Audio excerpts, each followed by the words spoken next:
Bom, a lógica, a razão e a história está aí para provar que os melhores amigos não são os que falam tudo que você gosta de ouvir. Muito pelo contrário, os melhores amigos são aqueles que têm coragem de chegar para você e falar o que você não gosta de ouvir.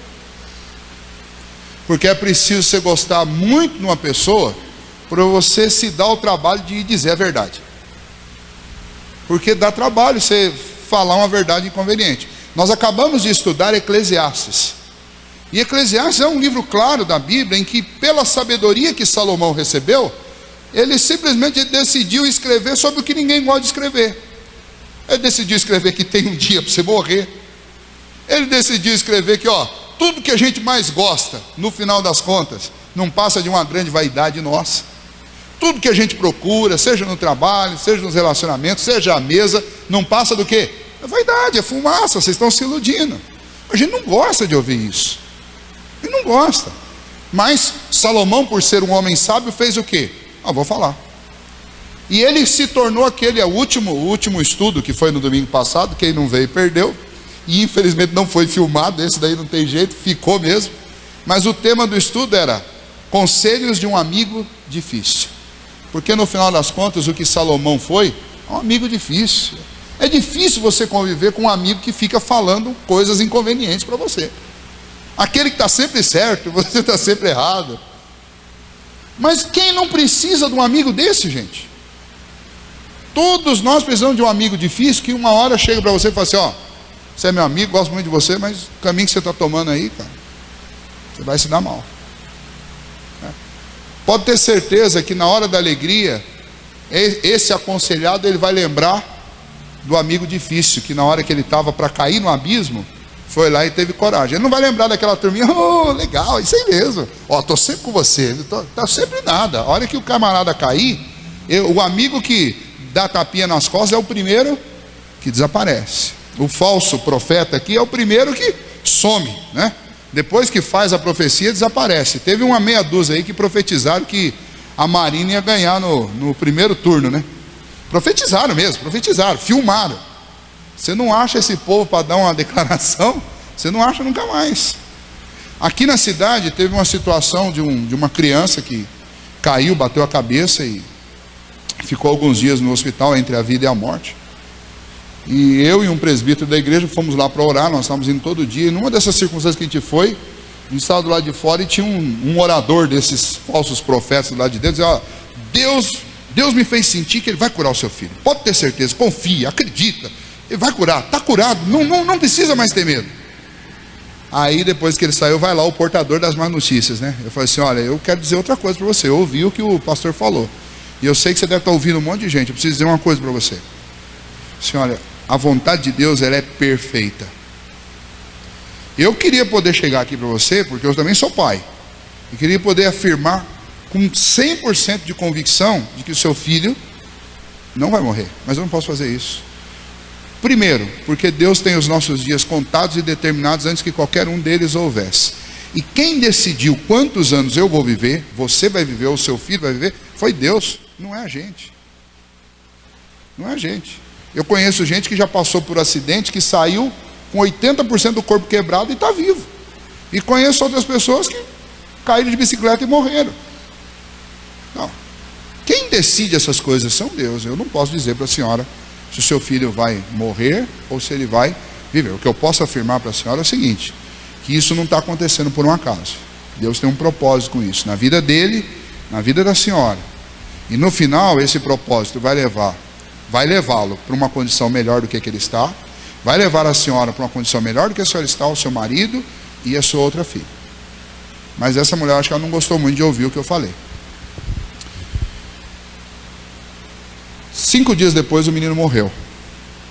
Pergunta se o profeta das boas notícias mais mentirosas apareceu lá no ofício fúnebre. Mas não apareceu. Então, mas a gente gosta. E não é só no que diz respeito à religião. O Josias citou uma questão aqui, que é uma questão política. É em tudo. O ser humano, ele gosta de quem fala para ele aquilo que faz cócega no ouvido. É isso aí. Então você fala que você vai dar dinheiro, que você vai dar bolsa aí, você vai dar aquilo outro. Todo mundo gosta. Entendeu? Quem não gosta? E aliás, é isso que todo político faz, né? Ou para a direita ou para a esquerda. Mas o que o político faz no período de campanha? Promete que vai fazer. E por isso que a gente gosta tanto de ouvir, fica lá, nossa, que maravilha. Você fica empolgado com A, com B, com C. Você fica empolgado até com D. Tem gente que se empolga com D. Mas, no final das contas, a gente sabe o quê? A gente sabe que é mentira. A grande maioria das coisas que são ditas são mentiras. São mentiras ditas em época de campanha. Mas as pessoas gostam disso, e se iludem com isso, e colocam a alma, o coração nisso. Que eu vi de gente desesperada na internet, postando as coisas mais malucas de segunda para cá. Por quê? Porque o coração estava de fato naquilo, a grande esperança era aquilo. E aí vem a terceira parte do que o profeta Miqueias está dizendo aqui, assim, ó, parem com isso, vocês não vão descansar, aqui não é a terra de vocês não. Para de ficar colocando a esperança em quem vem mentir para vocês e falar que vocês vão ter dias melhores aqui. Olha, qual que é a situação? A situação é, vocês estão numa terra sitiada. Está sitiada. Babilônia e Síria já tomaram isso daqui. O destino aqui, infelizmente, ele não é bom. Não adianta ficar falando para vocês mentira. E é isso que Miqueias está dizendo, olha, esqueçam, os dias não são bons e os próximos não vão ser. Agora, esses profetas que vocês estão ouvindo são os profetas dessa terra sitiada. São os profetas, vamos dizer, de uma forma bem, uma linguagem bem, são os profetas do mal. Eles estão aqui para quê? Para iludir vocês mesmos, para fazer promessas para vocês, para colocar vocês em banho-maria, para vocês ficarem aqui acreditando nessa coisa toda, mas no final das contas, vocês estão perdendo o tempo de vocês, porque vocês estão seguindo mentiras, falsas promessas, promessas de prosperidade que são irreais, que são falsas. Em outras palavras, o profeta está dizendo, os dias são maus, e para ser um cristão equilibrado, alguém com uma verdadeira espiritualidade, você precisa se lembrar que na vida a gente precisa muito mais das palavras duras, difíceis e das más notícias do que das boas. A gente precisa muito mais das ruins do que das boas. Vamos lembrar por quê? Para isso não ficar aqui no ar e você ficar na dúvida. Vamos usar Eclesiastes para lembrar por quê. Bom, esse mundo é um mundo caído, é um mundo em ruínas. Então você já pode de cara imaginar que esse mundo é um mundo meio às avessas. Aquilo que parece bom aqui, na realidade não é, é mal. E aquilo que parece mal aqui, na realidade não é, é bom. Vamos lembrar das bem-aventuranças, por exemplo. O Senhor, Ele fala que bem-aventurado é o pobre de espírito. Peraí, como que, desde quando pobreza, inclusive de espírito, pode ser uma coisa boa? Mas é. Porque o que significa ser pobre de espírito? Significa ser alguém que já admitiu que de si mesmo não tem nada de bom, nem para si, nem para Deus. É alguém que admitiu que não pode por si mesmo conquistar nenhum bem espiritual. Pobre de espírito. Na nossa língua, pobre de espírito pegou uma conotação pejorativa. Então, às vezes, quando você vê uma pessoa que trata mal os outros, tem uma conduta esquisita, você chama, fulano é pobre de espírito. Mas, na realidade, todos nós somos pobres de espírito, porque esse fulano que trata mal os outros, na realidade, ele é um pouco mais sincero do que os outros. Ele põe para fora aquilo que está dentro do coração dele. Mas, no fundo, todos nós temos isso dentro de nós.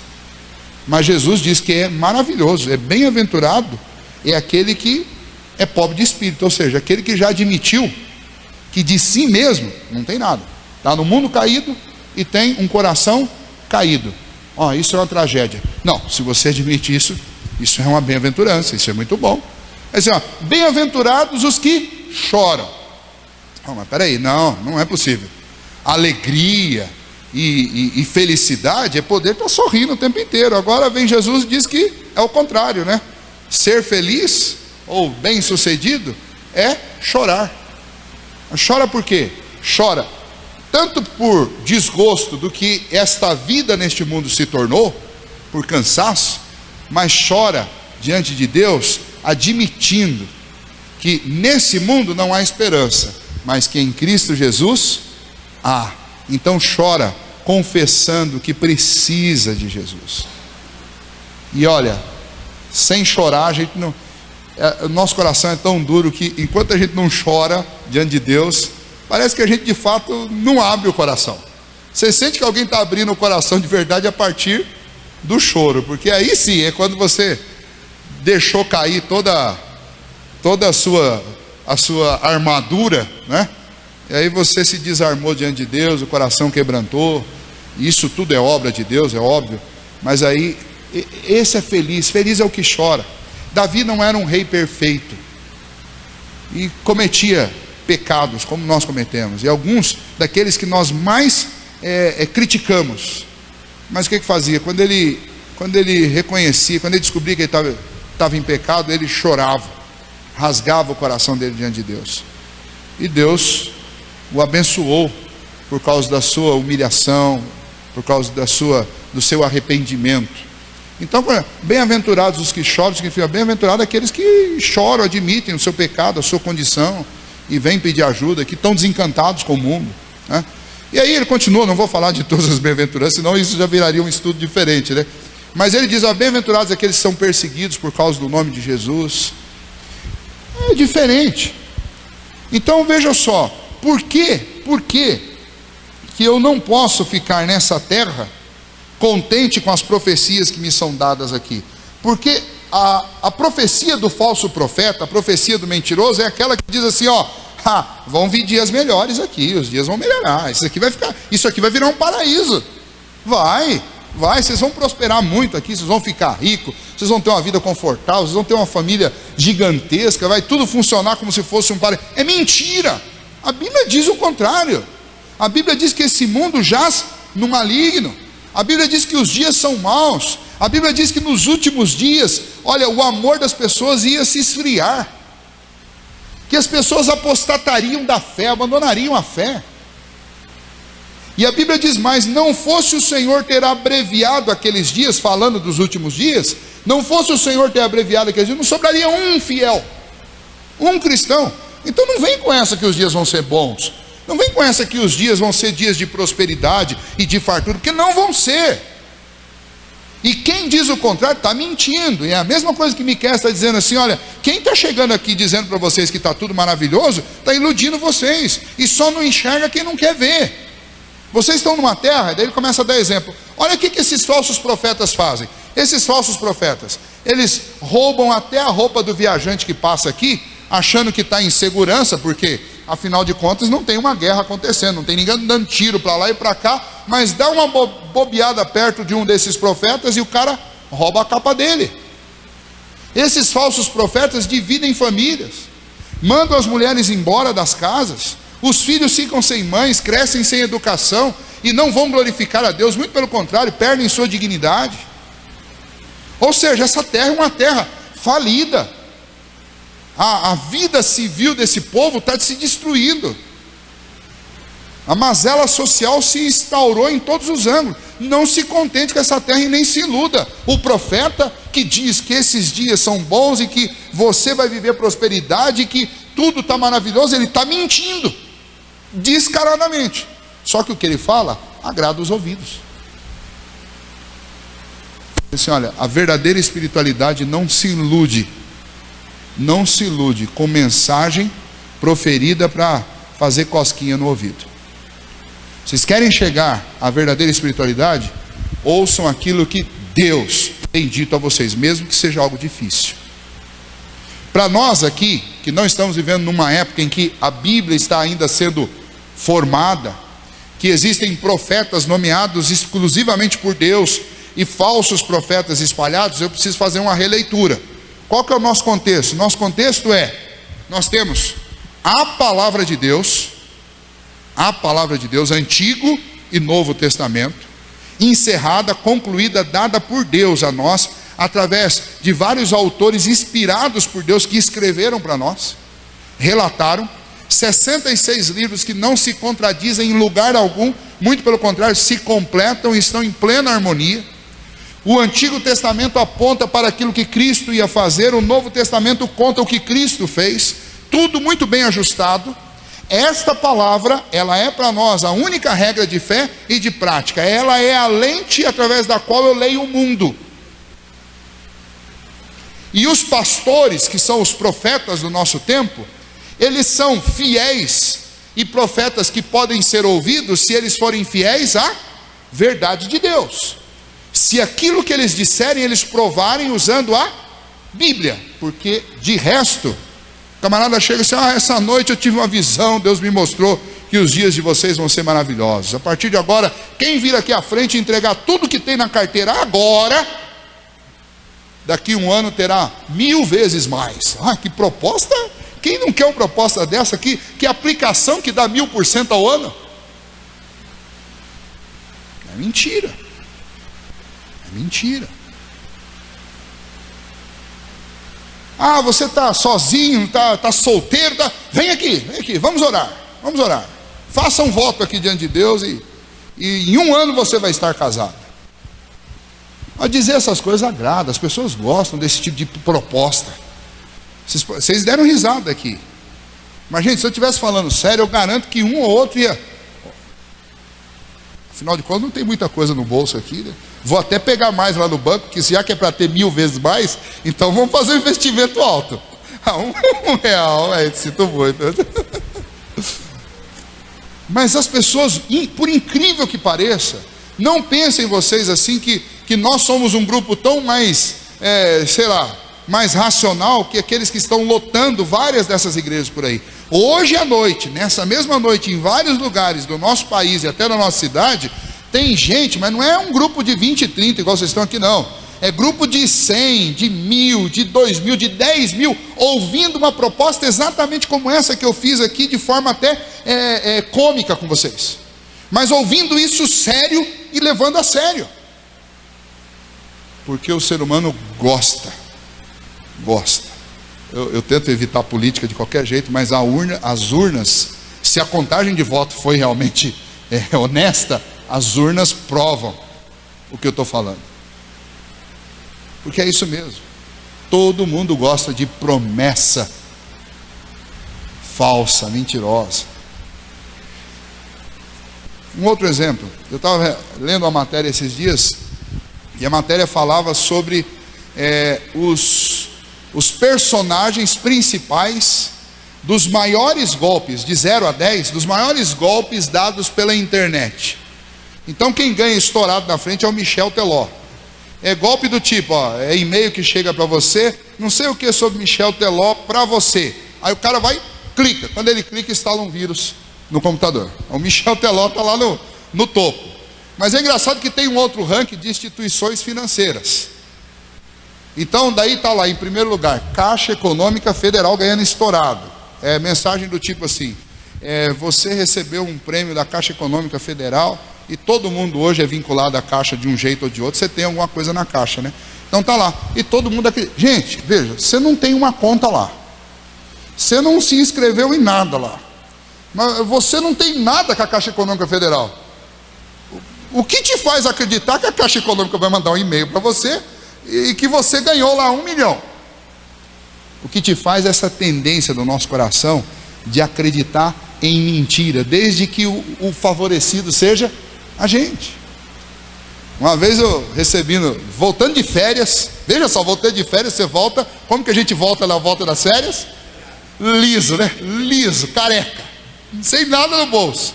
Aí recebeu a mensagem no celular: você foi premiado no não sei o que, Casa do Faustão, ganhou uma casa no valor de não sei quantos mil, mais tantos mil em prêmios e mais um negócio. Rapaz, quando eu li aquele negócio ali, os primeiros 30 segundos foi de emoção, né? Rapaz, olha só isso. Tem notícia melhor? Voltar de férias e ganhar. Logo depois eu pensei, mas peraí, eu não me inscrevi em nada. Aí veio o Espírito Santo, ele é o amigo que diz as coisas que ele não gosta de ouvir, né? Cara, você não se inscreveu em nada. Você nunca, aliás, você fala mal do Faustão toda semana quase que na sua pregação, você fala, ele cara que fica falando para você fazer o que seu coração deseja, eu acho que você não escreveu. Aí eu falei, Sibeli, você escreveu o meu nome? Não, Lelê, não fiz isso.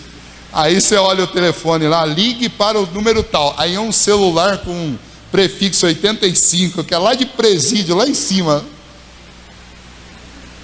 Mas a gente fica uns 30 segundos naquela, rapaz, vai que esse negócio é verdade. Porque a gente tem a mania de gostar. Isso é da nossa natureza, gostar de promessa falsa, desde que o favorecido seja você. Então o sujeito senta numa igreja. Não dei nada, não liguei não. E esse daí pode confirmar com a Sibeli, com o Caleb, não liguei. E o Caleb fica, liga pai. Foi. O meu telefone é pré-pago, deve ter uns 50 de crédito. Eu vou ligar, o cara vai sumir com o meu crédito todo. Não ligo.